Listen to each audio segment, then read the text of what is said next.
(90년대부터) 일본의 자동차 포스터가 질비하면서 10대, 20대, 30대 남성이라면 누구나 한 번쯤은 꿈꿔왔을 차량들입니다. 수프라, RX-7, MR2, 실비아, 이보, WRX, 인테그라, 이클립스, 시빅, NSX, NSX. 하지만 그 중에서도 많은 사람들의 주목을 이끈 차량이 있습니다. 트윈 터보 시스템, 4륜 주행 시스템, 4륜 드라이브, 저처럼 각진 몸매와 잘생긴 얼굴을 가진 차량. 첫 번째 자동차 역사, 닛산에서 만든 고질라 스카이라인. 닛산 스카이라인 GTR.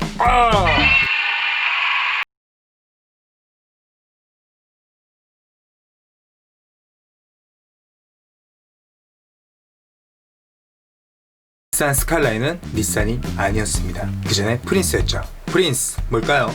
2차 세계대전 끝난 이후 전기차를 연구하는 작은 자동차 회사가 있었습니다. 그게 바로 프린스였던 거죠. 프린스는 전기차에 대한 꿈이 있었지만 그때 당시에 쉽지 않은 도전이었고 결국 1952년 시니치로 사쿠라이 엔지니어가 프린스를 고용하게 됩니다. 그는 스카이라인을 창조를 하였으며 당시 유럽이나 미국에 대항하기 위해 고급 세단을 만들었습니다. 10년 동안 차는 어느 정도의 변화가 있었지만 판매가 부진하였습니다. 그냥 쫄딱 망한 거죠.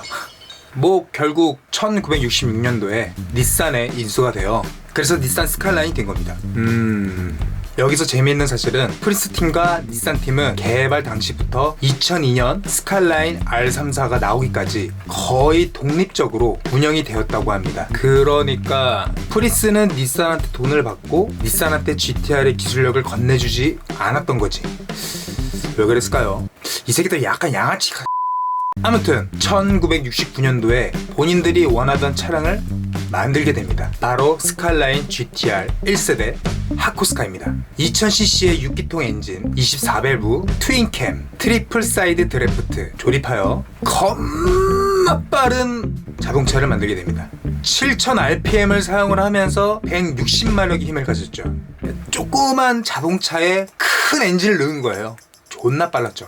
이때 당시 투어링카 레이스 서킷에서 보여줬던 기술력은 엄청났습니다. 전 세계를 놀라게 할 정도로 관심과 집중을 받게 됩니다. 이때부터 스카이라인은 그란 투리스모 레이서라는 이름을 갖게 되었고 이 계기로 줄임말이 바로 스카이라인 GTR입니다. 차 이름이 하코스카인 이유는 하코는 일본어로 박스, 스카는 스카이라인의 스카, 이름 앞에 두 글자씩 따서 하코스카라고 짓게 된 겁니다. 1세대 하코스카가 비교적 성공적인 결과를 낳아 3년 만에 2세대를 출시하게 됩니다. 그게 바로 2세대 GTR 켄 메리입니다. 미국이나 다른 나라의 반응이 좋아서 그런 걸까요? 2세대 GTR 차량은 상상하지도 못한 광고 마케팅을 내놓게 됩니다. 미국인 커플 켄 메리 광고 설정을 두 연인으로 주연을 맡게 되면서 2세대 GTR 이름을 그냥 켄 메리. 얘는 아까부터 하코스카나 캔메리나 이름을 되게 쉽게 짓는데 제가 만약에 자동차 광고를 찍게 된다면 민키가 페라리와 사랑을 빠졌으니까 앞글자씩 따면은 민페씨. 더욱더 각진 몸매와 디자인으로 사랑을 받았습니다. 앞모습은 멋진 머스카를 닮았으며 세련된 바디와 섹시한 동그란 텔램프, 이건 거의 미친 디자인이었죠. 하지만 70년대 전 세계가 오일 쇼크가 오는 바람에 1972년에서 1973년 단 1년 동안 197대만 생성하게 됩니다. 이 멋진 차를 197대밖에. 헐. 이 당시에는 GTR뿐만 아니라 스포츠성이 강한 자동차들은 모두 문을 닫게 되었고 최악의 시나리오가 시작이 되었습니다. 그 이후로 GTR은 수년간 볼 수가 없게 되는 거였죠. GTR이 죽는 줄 알았어요. 하지만 이후 닛산에서는 GTR은 아니지만 자동차 코드명 R30, R31 세단 차량을 생산을 하게 됩니다. 아주 멋진 차입니다. 코드명 R31 차량으로 GTS-R 등급의 GTS-R 그룹으로 레이싱을 참가하게 되었고 일본이나 호주 꽤 많은 투어링 카에서 챔피언을 쉽게 얻어냅니다. 아주 쉽게. 그렇게 시간이 흘러 80년대에 와서 오일 쇼크는 없어지고 일본의 경제는 자연스럽게 회복이 되어 닛산은 더 많은 돈을 얻게 되었고 10년 전에 잊고 있었던 GTR에 집중을 할 수 있게 됩니다. 그게 바로 1987년도에 나왔던 GTR 3세대 스카이라인 GTR 3.2입니다. 직렬 6기통 엔진, 2개의 터보차저, 4륜 조향장치, 4륜 구동까지. 이때부터 여러분들이 알고 있는 스카이라인 GTR 고질라의 시작입니다. 여기서 재미있는 사실 한 가지. R32 차량은 재원상 290마력의 힘을 낸다고 기록이 되어 있었지만 실제로는 320마력에 가까웠다고 합니다. 그 이유는 일본 내의 자동차 시장에서 마력수에 대한 과대한 경쟁을 막기 위한 일본 자동차 업계의 신사 협정 때문이라고 합니다. 이때부터 차량에 대해 관심이 많아졌고 드리프트 또한 이때부터 유행이 시작이 됩니다. 닛산은 드리프트에 맞는 스카이라인 차량을 다시 만들게 되고 GTR이 아닌 GTS-T라는 모델도 생산을 하게 됩니다. 외관은 비슷해 보이지만 엔진 기통수가 2500cc 후륜으로 적용된 차량들이 팔리기 시작합니다. 이렇게 90년대에는 GTR 3.2는 황금기를 맞게 됩니다. 이후 GTR 3.3, GTR 3.4 생산이 되며 고질라에 대한 위상을 굳혀나갑니다. 차체 감성을 높이고 배터리를 뒤로 배치하여 하이카스 전자식을 만들고 공기 역학을 개선하고 외형을 조금씩 바꾸어 GTR 차량의 매력을 발산하게 됩니다. GTR 33 같은 경우 여러분 니르부르크링 서킷 들어보셨죠? 일본 최초로 8분대의 벽을 뚫는 기록을 세우기도 하였습니다. 레전드가 되었고 분노의 질주 주연이었던 폴 워커조차도 GTR 34 그리고 33 모델을 가지고 있었으며 많은 사람들이 GTR 이름을 들었을 때 떠올리는 차가 바로 닛산 스카이라인입니다. 90년대부터 2002년도까지 닛산은 소량의 고성능 버전의 GTR을 또 만들어냅니다. 고성능 차량을 만드는 업체 니스모에서 GTR 33 400R을 만듭니다. 바로 400마력이죠. 400마력이 무슨 대수냐 이런 말씀들을 하실 수가 있는데 이때 당시 400마력이면 여러분들이 좋아하시는 람보르기니 아벤타도르, 페라리 피스타, 499 GTB, 맥라렌 720S 모델 700마력대의 차량들을 90년도 당시에 출시를 했다고 보시면 될 것 같네요. 야 뿅!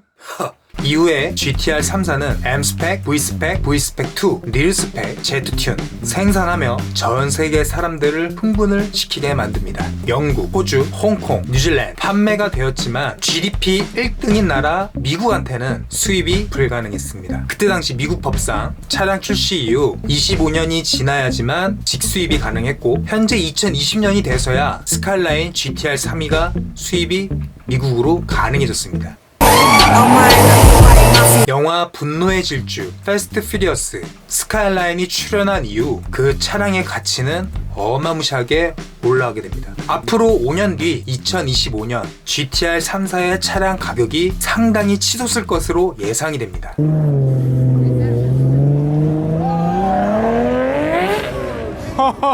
그래서 저도 한 대 가지고 왔습니다. 폴 워커의 팬심으로 그리고 드림카이자 재테크 겸 2001년 닛산은 신형 스카이라인 V35 발표를 했습니다. 더 이상 6기통이 아닌 V6 엔진으로 만들었으며 4륜 구동이 아닌 자연흡기 2륜 구동 인피니티 이름으로 활동을 하게 됩니다. 하지만 GTR은 아닙니다. 2007년 GTR이 나오기 전까지는 말이죠. 이 모습이 바로 여러분들이 알고 계신 GTR의 모습입니다. 350Z의 바디 프레임을 설계하여 GTR을 만들었는데 07년부터 지금까지의 외형은 조금씩 변화가 있긴 했습니다. 하지만 GTR 골스 팬들 중 스카이라인 GTR 계보는 GTR 3.4에서 끝이 났다고 얘기들을 합니다. 결과적으로 봤을 땐 지금 현역으로 달리고 있는 GTR 너무나도 뛰어난 엔진, 빠른 기어 변속 인정할 건 인정합니다. 저로서도 역시 스카이라인 GTR은 R34가 끝이었다고 봅니다.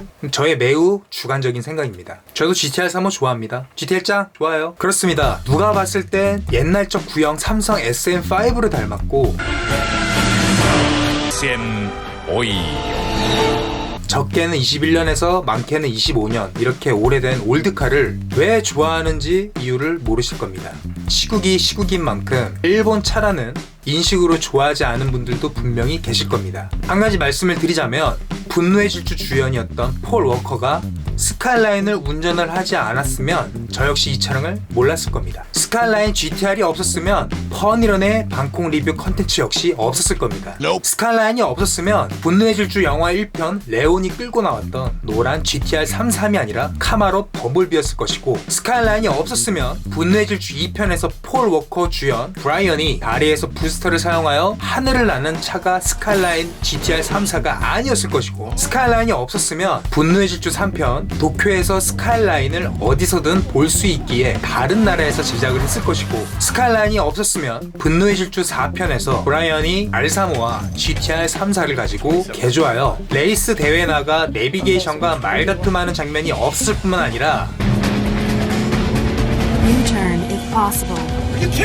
스카이라인이 없었으면 분노의 질주 5편에서 미아와 브라이언이 깜빵 가는 도미닉을 도와주고 브라질 리오로 피신할 때 타고 나오는 차가 하코스카 차가 아니었을 겁니다. 스카이라인이 없었으면 분노의 질주 6편에서 GTR 35 차량으로 드론과 현실에 불가능한 추격전을 벌이는 모습이 페라리가 되었겠죠.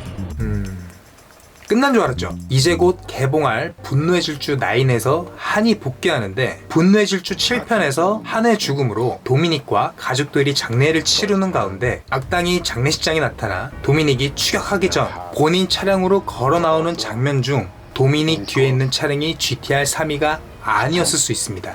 이렇게 분노의 질주 시리즈에서 폴 워커가 고인이 되기까지 스카이라인 GTR은 단 한 번도 빠지지 않고 얼굴을 비추었습니다. 이렇게 스카이라인과 폴 워커는 너와 나의 연결고리. 방콕 리뷰 첫 번째, 스카이라인 GTR은 여기까지이고요. 다른 차량 역사가 궁금하면 댓글 남겨주세요. 공부해서 컨텐츠 업로드 할게요. 자동차 모임 있으면 댓글 달아주세요. 퍼니런 컨텐츠로 카메라 들고 뛰어갈게요. 금요일 자유로 가실 분 댓글 달아주세요. 같이 참치라면 정신 때려요. 재미있었으면 구독과 좋아요, 알람 설정 부탁드리겠습니다.